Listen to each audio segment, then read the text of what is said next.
What's going on YouTube? It is Dominick Arena here. Get your GOAT 5150. We are going to talk about the brand new next gen console from Xbox Microsoft. We're going to talk about the Xbox Series S and is it worth it? So I had mixed feelings about this in the beginning. We're going to talk about pros, cons. We're going to make some comparisons to last gen. And then after putting some time on this, I've actually came up with a pretty good conclusion of who this unit might be best for. So next gen has launched. It has been damn near impossible to get your hands on any of the consoles, whether it's been the PS5, the PS5 digital, this guy, or even the Xbox Series X. We've been trying to get that since pre-order. No luck. Launch, no luck. Black Friday, no luck. But we were able to score one of these for my son, and we put some time on it. We put pretty much 2 days on it now, and want to talk to you about some cool little features nobody's really talking about and some cons. Okay, so first let's talk about the new controller. Here's the new controller, and as you can see, it's almost identical to the Xbox One controller, and that makes perfect sense to me. The Xbox One controller, in a ton of different surveys, was voted the best controller. So why change it? Let's just make it better. First thing you're going to notice is the D-pad. They went with the Elite D-pad, and I'm so glad they did. This D-pad is, to me, 10 times more comfortable, 10 times more responsive than the original one. They did add, and it might be kind of hard to see, they added texture to it. This used to be all smooth. So little things like this, it's great. It feels a little bit more sturdier in the hands, especially when your hands get hot and sweaty. It doesn't feel like it's going to slip out. They also added texture to the triggers, as you can see right there. So little things like that. I was like, okay, cool. That's great. And then probably the biggest new thing is this button right here. They added a capture button. And this is a great little thing too, because this kind of reminded me of the Nintendo Switch. So if you want to take a screenshot, you touch it, boom, it takes a screenshot and automatically uploads it to Xbox Live. If you want to record some footage of your game, hold it for about 3 seconds. You'll hear it beep on the screen, and it will record your last 30 seconds to about 2 minutes. Now, what's cool about it is on the new Xboxes, it will actually record footage in 4K now. Before it was 1080p. So that's pretty cool. That's it on the controller. The controller's damn near identical. Just some subtle changes made, and they're welcomed. They're very welcome changes. I'm very happy that they didn't redesign this and now have to get used to another controller. The Xbox One controller does work on this, so that's great too. If you got some old controllers, you can pair them up to this, no problem. You just won't have this capture feature. Now to the unit itself. When I unboxed this, I was shocked, and I've seen a ton of videos on it, but once you have it in your hand, it's amazing how small this is. I couldn't believe it. I went, damn, this thing, you have to give credit to Microsoft for engineering. How they packed this much technology into a footprint so small. I'm going to show you the OG Xbox. This is the original Xbox One that came out on launch, and I want you to see how big this is. Size comparison. The Xbox, let's see if I can get up a little higher for you, is less than half of it, as you can see. And this doesn't even have an internal power supply. The power supply brick is external on this. This is all internal. And if you want to compare it to my S, I also have an S. There's my S over here. Sorry for the camera, I'm on the tripod. It's just slightly smaller than an S, but you lose the drive. So let's talk specs about this real quick, and then I want to show you the back. I'll show you some pros and cons on it. So this is a 4 teraflop system. The Xbox One, whether you have a SAT edition or if you have an S or if you have the OG one, the specs on this back in 2013, I think is when it came out, was a 1.2 teraflop system. This is a 4 teraflop system with solid state drive in it. This has got an old school hard drive in it. The Xbox Series X, the big black tower, is 12 teraflops. So why did they dumb this down so much? Well, A, cost. This is the cheapest next-gen console on the market, coming in at $299 everywhere. Makes it super affordable. But this is designed for 1440p gaming. 1080p and 1440p, where the Series X is 4K. So I'm going to tell you guys this right now, right off the bat. If you're gaming in the living room, you got yourself a nice big 55, 65-inch 4K TV, you're not going to want this. It's going to feel last gen to you because it doesn't have 4K capability. It doesn't have a drive. That's another thing too. So if you got a huge backlog of Xbox games and you want to continue to play those, you're not going to be able to do it with this. That right there is going to be a deal breaker for you. Excuse me. But let me tell you where this thing excelled. So when we first got it, we hooked it up to a little TV in my son's room. It's a 1080p TV, and we did some side-by-side comparisons compared to the OG Xbox or the Xbox One and this. First off, load times, amazing. This thing booted up from dead cold off to in the menu in about 20 seconds. This one was about a minute and a half. Jumping into games was damn near like 10 seconds. We tried Fortnite, all that other stuff. Now here's what's cool about it. If you're playing on a 1080p screen, this does give you a bump in frame rate. Now the TV we were playing on was a 60 hertz TV, so the most I could get out of it was 60 frames. This played 1080p 60, no problem, flawlessly, with anti-aliasing effects. The new architecture on this chip does what the Xbox One X did for people using 1080p screens. Now, I know I'm throwing a lot of numbers out there. It sounds confusing. What does that mean? So the Xbox One X was designed for 4K gaming at 30 frames per second, okay? So if you hook that Xbox up to a 1080p screen, it used something called super sampling. It displayed a 4K image on a 1080p screen. What that does is it allows for more colors per every 4 pixels. Now, if you're playing on 1080p, you only have so many pixels. You're not going to get 4K. You only have that many pixels. But every 4 pixels is usually one color when you're making a line. What it does is it takes those same 4 pixels and it adds different colors of gray to it, giving you a smoother effect, making it seem sharper and less jaggedy. That's called super sampling. This does it. So this actually playing on a 1080p screen against the original Xbox One, and this actually looked sharper and smoother. Plus we were able to get that 60 frames locked. So then I said, okay, let me hook it up to a gaming monitor. So I hooked up a gaming monitor, an MSI gaming monitor that was also 1080p, but had a refresh rate of 144. This is capable of 120 frames per second in 1440p. So what I think this is designed for is for the desktop gamer.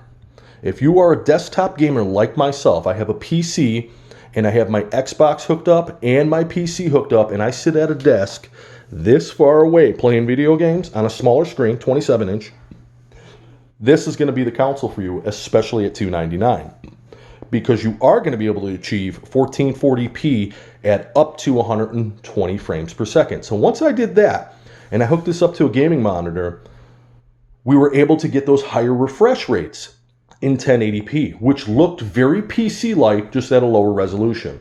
So if you're used to gaming in 4K on the big screen, get yourself the Series X. You're going to be way happier with it. But if you're a desktop gamer and you don't care about a physical drive and you're not gaming in 4K, okay, because most PC guys are playing in 1080p or 1440p for the reason of frame rate.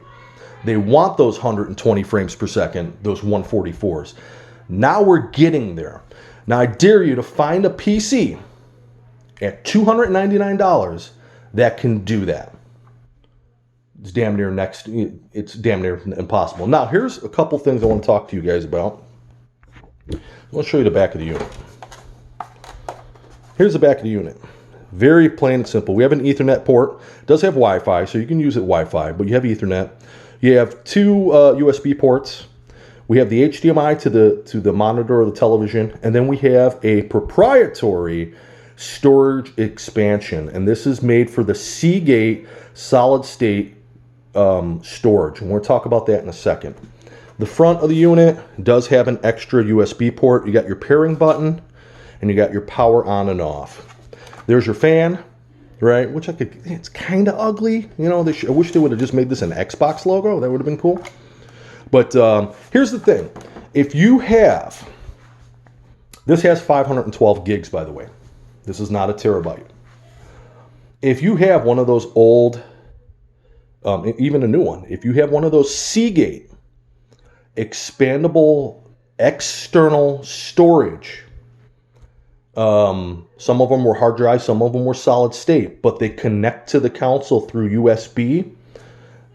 There's a pro and there's a con on that. The pro is it will physically work. We've tried it.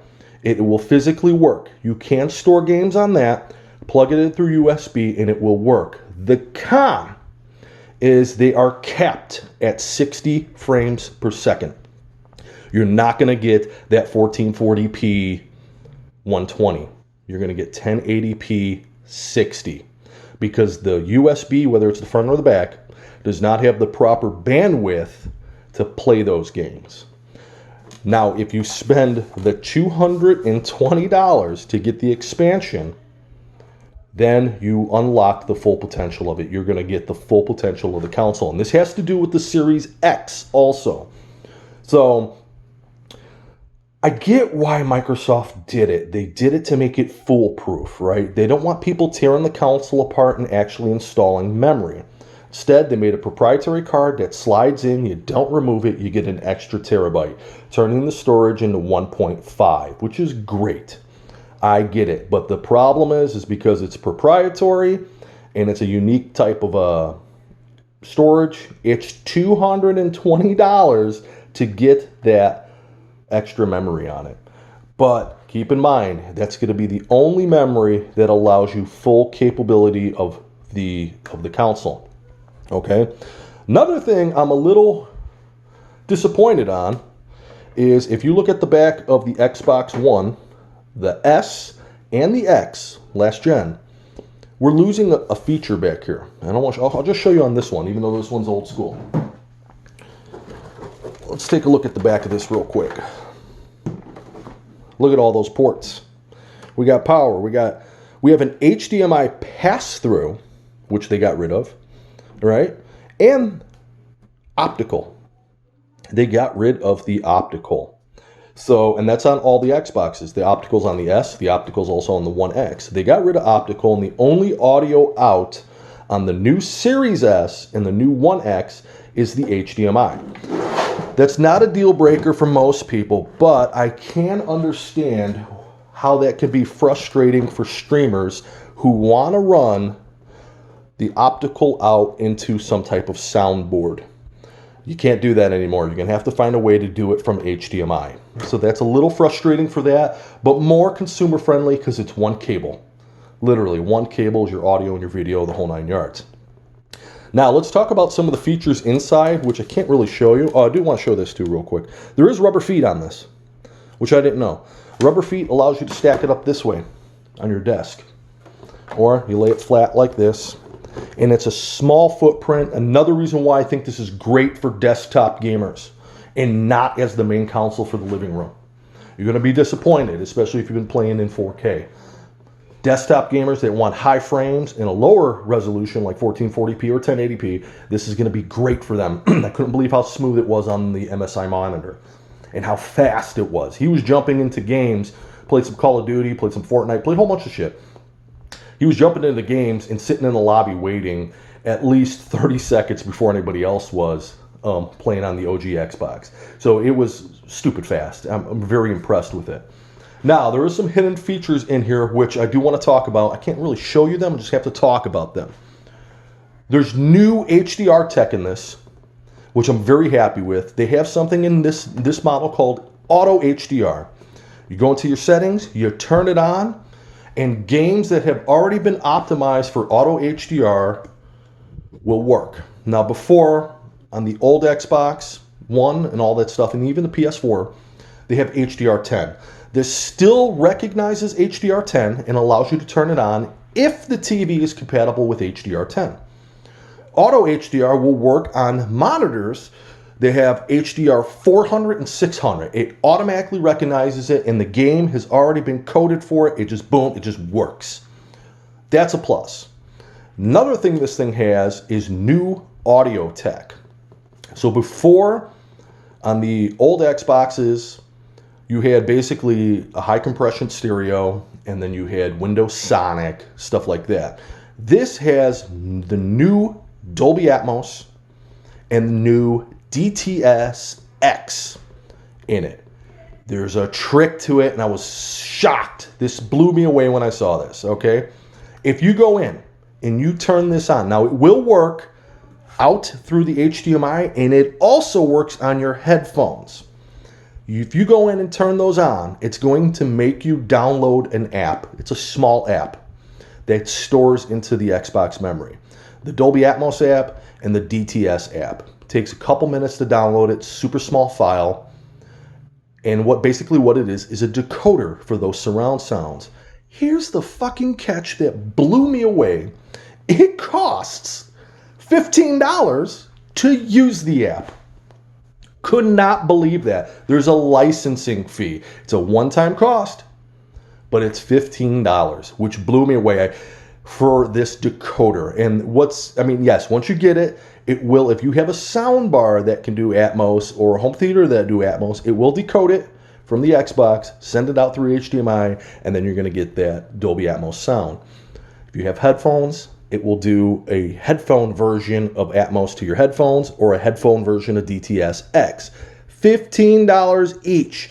Now, I don't know if this is because this is a launch thing and it's going to become free later on, but I was blown away by that, and I said, I'm not paying that.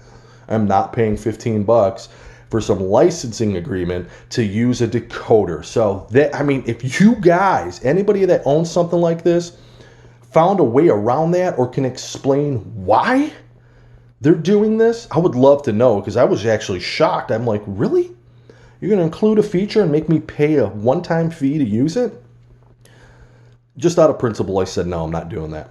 I'm not doing that. So it's there. Just keep that in mind. So we talked about how this has super sampling. This has the new auto HDR. There is quick resume. Quick resume's pretty cool. You guys probably already know about how that works. I'm not going to get into detail.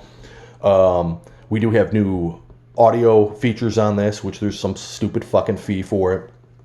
Solid state drive. It's super fast. I love it. They also did some type of new architecture, which you probably won't know about unless you dig really deep into this. There's a new architecture with the controller. So before, on the original Xbox, or Xbox One, Xbox One S, and even Xbox One X, the lag between the controller and the console was 16 something milliseconds. That was the controller lag. They've cut that in half. It is now 8.3 is the controller. So the controller feels way more responsive. So I'm very impressed with that. It does have AMD FreeSync, same as we saw on the Xbox One. So AMD FreeSync works if you have a TV that's compatible or a monitor. So I had no problems with AMD FreeSync. All that stuff's pretty much the same. So $299, do I think it's worth it? Yeah. It's $299. It's unbelievably cheap for something with this architecture in it. Solid state drive, all that stuff. Yeah, you're losing the drive. Keep that in mind. This is the footprint, the engineering that went into this to make it this small is unbelievable, having something this powerful and this small. Does this hold a candle to the Series X? No. Series X is the bad boy. The PS5 is a bad boy.